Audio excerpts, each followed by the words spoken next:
আপনি কি জানেন, যদি আপনার দেহের সব শিরা উপশিরা সব ব্লাড ভেসেল বের করে এক লাইনে জোড়া লাগানো হয়, তাহলে সেগুলোর দৈর্ঘ্য কত হবে? আপনি হয়তো ভাবছেন কয়েক মিটার কিংবা কয়েক কিলোমিটার, কিন্তু বাস্তবতা এর চেয়ে অনেক বেশি।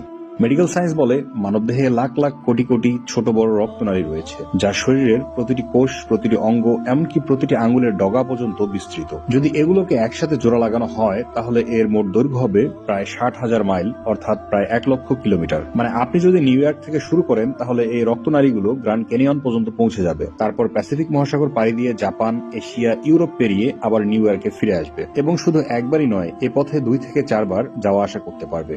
এখন ভাবুন, এত বিশাল এক সিস্টেম, এত নিখুঁত পরিকল্পনা, না কোনো ইঞ্জিনিয়ার বানিয়েছে, না কোনো কারখানায় তৈরি হয়েছে। এসব কিছুই আপনার রব সৃষ্টি করেছেন, কোনো মেশিন ছাড়াই, কোনো শব্দ ছাড়াই। আল্লাহ বলেন, অবশ্যই আমি মানুষকে সর্বোত্তম আকৃতিতে সৃষ্টি করেছি। সূরা 3 আয়াত 4। তাহলে নিজেকে প্রশ্ন করুন, যে দেহে 1,00,000 কিলোমিটার হিকমত ও নিখুঁত পরিকল্পনায় ভরা আছে, সেটি কি হঠাৎ করে নিজে নিজেই তৈরি হয়ে গেছে, নাকি এটি সেই সত্যিকারের সৃষ্টিকর্তার প্রমাণ, যিনি আমাদের প্রতিটি পদক্ষেপে নিদর্শন দেখিয়ে দিয়েছেন?